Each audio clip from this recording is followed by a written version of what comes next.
ایک آدمی ایک آدمی کے سامنے جھوٹ بولتا ہے، اس کا وبال 1 گنا، لیکن 2 آدمیوں کے سامنے جھوٹ بولے وبال 2 گنا ہو گیا، 3 بندوں کے سامنے بولے وبال 3 گنا ہو گیا، اگر 100 بندوں کے سامنے بولے تو وبال اتنا ہی بڑھ جاتا ہے۔ اور آج کل کا تو جھوٹ ایسا ہے کہ ایک کلک کے ساتھ ہم لاکھوں لوگوں تک جھوٹ پہنچا دیتے ہیں، پتہ نہیں اپنے لیے کس قدر وبال اکٹھا کر رہے ہوتے ہیں، ہمیں احساس نہیں ہوتا کہ ہم کیا کر رہے ہیں۔ سوشل میڈیا کی وجہ سے بہت سارے لوگوں کی عاقبت برباد ہو رہی ہے۔ جس قدر خطرناک ہے یہ سلسلہ، اسی قدر لوگ اس حوالے سے غفلت کا مظاہرہ کر رہے ہیں۔ میرے بھائیوں، احتیاط کریں، جب بھی ہمارے پاس کہیں سے کوئی پیغام آ جائے، کوئی تحریر آ جائے، کوئی پوسٹ آ جائے، کوئی کلپ آ جائے، تو سوچے سمجھے بغیر آگے نہ بھیجیں۔ سب سے پہلی بات تو یہ ہے کہ یہ دیکھیں کہ اس کا تعلق دنیا کے معاملات کے ساتھ ہے یا دین کے ساتھ ہے۔ اگر دین کا معاملہ ہے، حدیث کسی نے بھیجی ہے، فقہی مسئلہ کسی نے بھیجا ہے، کوئی دین کا کوئی حکم کسی نے بھیجا ہے، تو کبھی بھی غفلت نہ کریں کہ بغیر پوچھے بغیر تحقیق کی آگے بھیجنا شروع کر دیں۔ اکثر مسائل جو سوشل میڈیا پہ گردش کر رہے ہوتے ہیں یہ غیر حقیقی ہوتے ہیں۔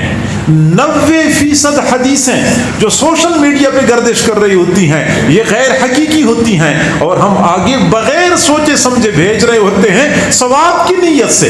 جب تک علماء سے تحقیق نہ کر لیں کوئی حدیث آگے نہ بھیجیں، آیت کا کوئی ترجمہ آگے نہ بھیجیں جب تک کہ پتہ نہ چلے کہ یہ ترجمہ مستند ہے اور صحیح ہے۔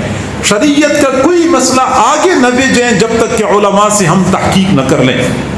اگر دین کی بات ہے زیادہ معاملہ خطرناک ہے، اور اگر دنیا کا معاملہ ہے پھر یہ دیکھیں کہ اس تحریر سے، اس ویڈیو کلپ سے کسی کی عزت کا نقصان تو نہیں ہو رہا، کسی کا دل تو نہیں دکھے گا، کسی کی توہین تو نہیں ہوگی۔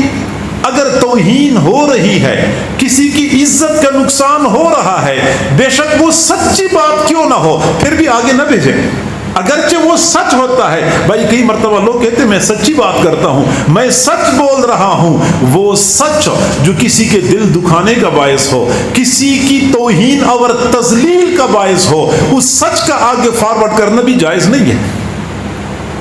اور اگر کسی کی توہین و تذلیل کے لیے نہیں ہے، ویسی کوئی خبر ہے تو پھر بھی تحقیق کرنی چاہیے۔ اگر سچ ہے تو آگے بھیجے بندہ، اگر سچ نہیں ہے تو نہ بھیجے۔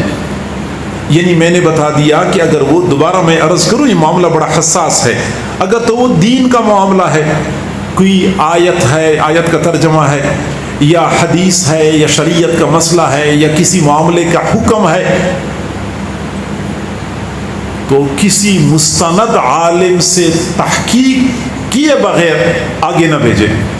اور اگر کوئی دنیاوی امور کا معاملہ ہے پھر یہ دیکھیں، خواہ وہ تحریر ہے، خواہ وہ کوئی ویڈیو ہے، کوئی کلپ ہے، کوئی کسی کا بیان ہے، پھر یہ دیکھیں کہ اس سے کسی کی توہین تو نہیں ہوگی، کسی کی دل آزاری تو نہیں ہوگی، کسی کی عزت کا نقصان تو نہیں ہوگا۔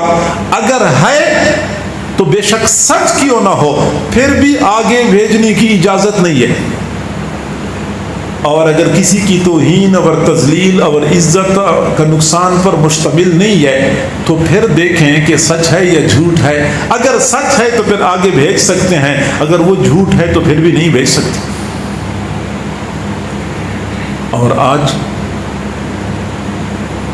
ہمارے جو بڑی کمزوری ہے میرے بھائیوں، میں معذرت کے ساتھ عرض کرتا ہوں، یہ سیاسی اختلافات تو پہلے زمانوں میں بھی ہوا کرتے تھے، دوسری اقوام میں بھی سیاسی اختلافات تو ہوتے ہیں، لیکن جس قدر ہمارے ہاں یہ سلسلہ ناگفتہ ہو چکا ہے، جس قدر ہمارے ہاں یہ سلسلہ گندا ہو چکا ہے، یقین کریں بندے کو ڈر لگتا ہے کہ آگے کیا ہونے والا ہے اس قوم کے ساتھ، اور آگے یہ معاملہ کہاں تک پہنچے گا؟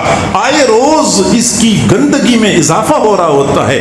نہ کوئی کسی کی ماں بہن بیٹی کی عزت کی پرواہ کرتا ہے، نہ کسی کی توہین و تذلیل کا کسی کو احساس ہوتا ہے، نہ جھوٹ کا کسی کو پرواہ ہوتی ہے کہ میں جھوٹی بات نقل کرتا ہوں، نہ کوئی دیندار اور علم اور علماء کی احترام کے تقاضوں کو مد نظر رکھا جاتا ہے.